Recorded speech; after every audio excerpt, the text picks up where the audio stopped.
Exodus 37, the ark.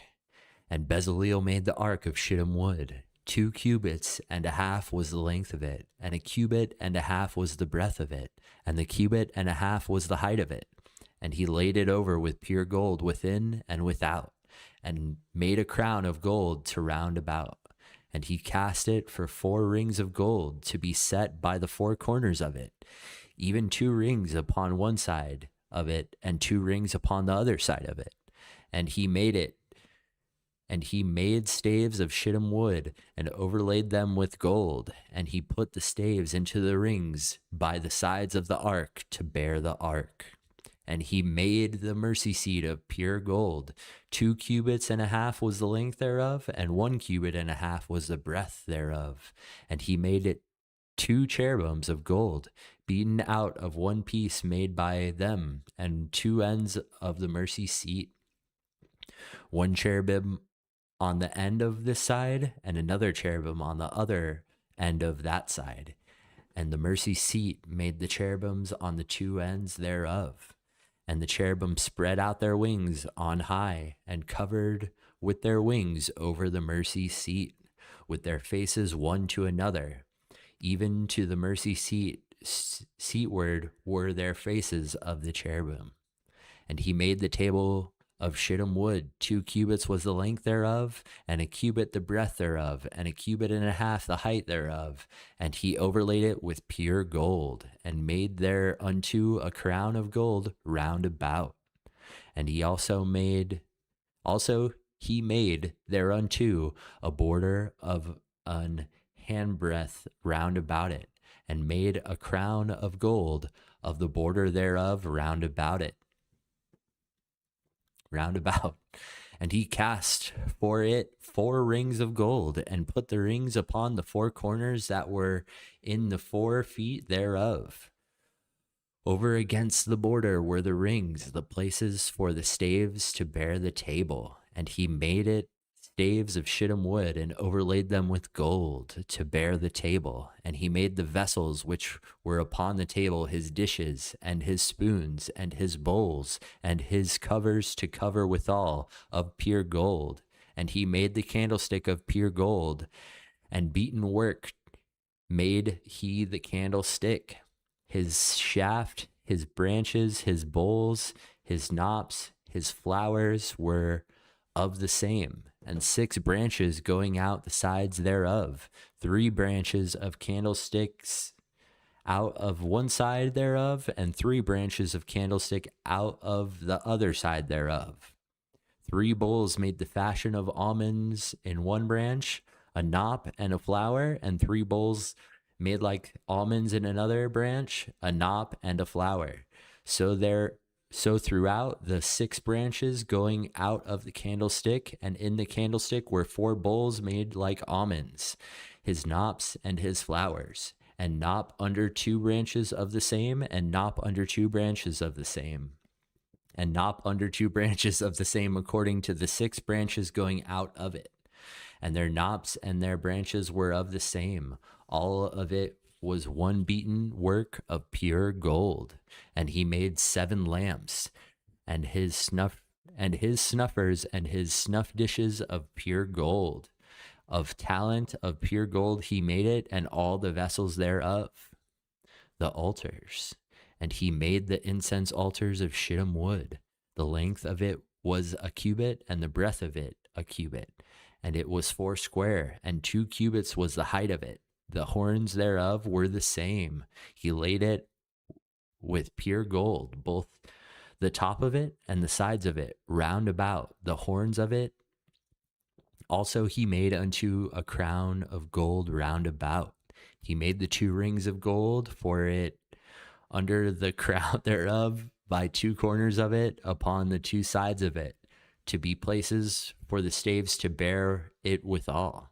He made the staves of shittim wood, and overlaid them with gold. He made the holy anointing oil, the pure incense of sweet spices, according to the work of the apothecary.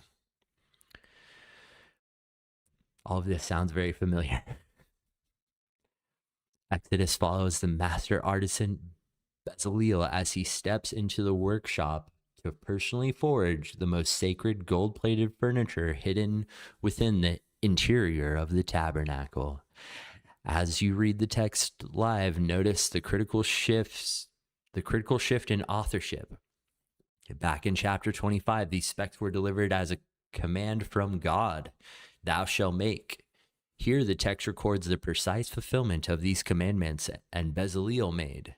The narrative records the flawless construction of 4 interior golden components: the Ark of the Covenant, verses 1 through 9, the Table of Showbread, verses 10 through 16, and the Golden Menorah, verses 17 through 24, and the Altar of Incenses, verses 25 through 29. Bezalel begins with the absolute epicenter of the sanctuary, the Ark of the Testimony. He builds the chest out of acacia wood, roughly 3 3/4 feet long by 2 1/4 feet wide and high, and plates it in pure gold inside and out. He casts 4 golden rings for its feet and slides in the gold-plated carrying poles, which are locked in permanently. Bezalel hammers the separate solid slab of pure gold to create the mercy seat lid. Out of the 2 extreme ends of that same block of gold, he beats out 2 massive cherubim. Face to face, their wings spreaded forward to shadow the lid in a posture of high-ranking angelic guard. Next, he frames the table of showbread out of acacia wood, overlays it with pure gold, runs a decorative gold crown molding around the rim. He attaches the gold rings and carries the poles right against the upper frame border for maximum stability during transit. Crucially, verse 16 notes that he manually forges the specialized tableware accessories out of solid pure gold. The display dishes, the spoons, the sacrificial bowls, and the covers used to pour out the sacred drink offerings. Bezalel transitions to the most technically difficult artistic challenge of the entire project, the 7-branch menorah. He does not cast this piece in a pre-made mold.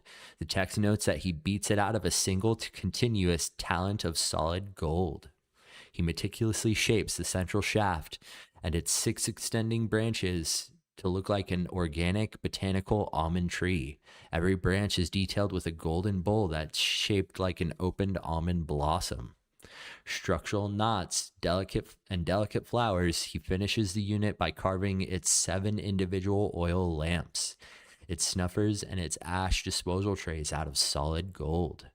The final piece of the interior furniture is the vertical altar of incense, built out of acacia wood and plated in completely in pure gold. Across its tops, sides, and upper horns, he fastens the 2 gold rings right underneath the gold crown molding to the house of the gold-plated carrying poles. The chapter wraps up with verse 29 by noting that Bezalel also manufactures the raw chemical compounds required to operate the furniture, the holy anointing oil and the pure, sweet, aromatic incense perfume, mixed precisely according to the specialized tradecraft of the apothecary. Notice that while this chapter describes the work of the collective artisan group, Exodus 37 singles out Bezalel by name for the interior golden furniture. The high-stakes, most intimate pieces require the personal, direct attention of the master craftsman. True spiritual leadership requires stepping into the dirt of the workshop and personally taking the responsibility for the most critical components of the work.